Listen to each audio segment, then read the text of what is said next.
Bonjour, dans cette deuxième vidéo concernant les champignons, donc on va la commencer par la classification phylogénétique qui subdivise les champignons en 5 grandes classes qui sont les chytridiomycètes, les zygomycètes, les gloméromycètes, les ascomycètes et enfin les basidiomycètes ou les champignons à chapeau. Donc, on va voir la première classe. On ne va pas voir toutes les classes, donc on va s'intéresser uniquement à 3 classes qui sont les zygomycètes, les ascomycètes et les basidiomycètes. Donc, les zygomycètes, c'est un groupe qui renferme environ 1000 espèces et qu'il possède des thalles qui sont siphonnés. Ça veut dire des thalles qui ne sont pas cloisonnés. Dans cette classe-là, on peut trouver certaines espèces qui vivent en symbiose avec d'autres espèces. C'est le cas des champignons endomycorrhiziens.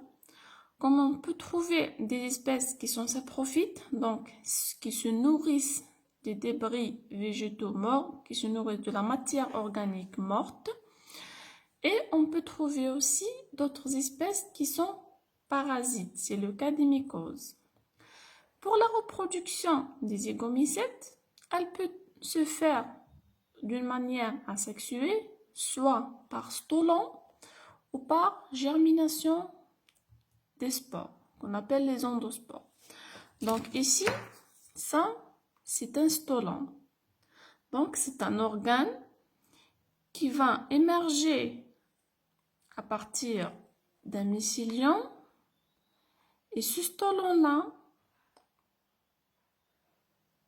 va donner naissance à un autre mycélium, à un nouvel individu. Donc ça, c'est la première manière de se reproduire de façon asexuée chez les zygomycètes. La deuxième manière de voir la reproduction asexuée, c'est par les spores.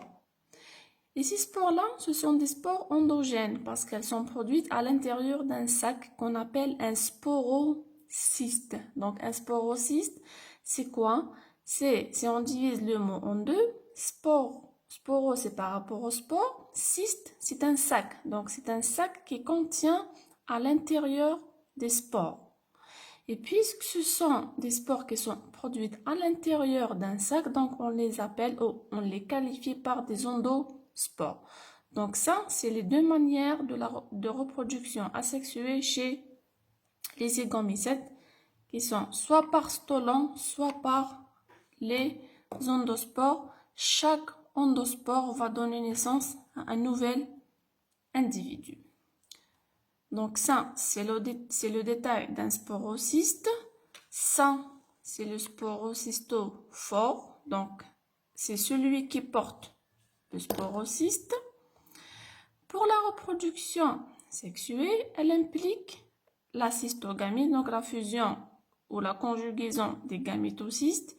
Il y a formation d'un zygote qui va s'enquister et le cycle monogénétique haplophasique, ça veut dire que la phase dominante, c'est la phase haploïde. La deuxième classe qu'on va voir chez les champignons, c'est la classe des ascomycètes. C'est une classe qui est importante, qui a une importance économique. On peut trouver plusieurs espèces qui ont un intérêt économique, comme Saccharomyces en agroalimentaire. Donc Saccharomyces, c'est la levure qu'on utilise pour faire du pain. Le pénicillium aussi, c'est une ascomycète. Les truffes, qui sont des champignons qui sont comestibles. On peut trouver aussi certaines espèces qui sont des parasites des plantes. Donc ce sont des champignons qui sont phytopathogènes. Ça veut dire qu'ils causent des maladies aux végétaux. C'est le cas de l'oïdium par exemple. Donc, les ascomycètes, pourquoi on les appelle ascomycètes? C'est par rapport à des structures qu'ils possèdent qu'on appelle les asques. Et les asques, c'est quoi? Asque, c'est un sac qui va contenir à l'intérieur des spores. Donc, aussi chez les ascomycètes, les spores sont endogènes, donc sont produites à l'intérieur de ces asculins. Donc, on les qualifie aussi comme endospores. Ici, chez les ascomycètes, on les appelle les ascospores. Le mycélium chez les ascomycètes, il est cloisonné. Et on trouve, comme on a dit dans la diapositive précédente, qu'il y a qu'on a dit que le Saccharomycète, c'est une espèce qui appartient aux ascomycètes et ce sont des levures. Donc les levures, c'est un cas particulier des ascomycètes parce que ce sont des champignons unicellulaires. Et chez les ascomycètes développés, on trouve l'organisation des hyphes en pseudo-tissu qu'on appelle stroma. Donc ce stroma-là, il va former une structure de reproduction sexuée qu'on appelle le carpophore. Et on peut trouver certaines espèces d'ascomycètes qui peuvent rentrer en symbiose pour former des lichens ou pour former des mycorhizes.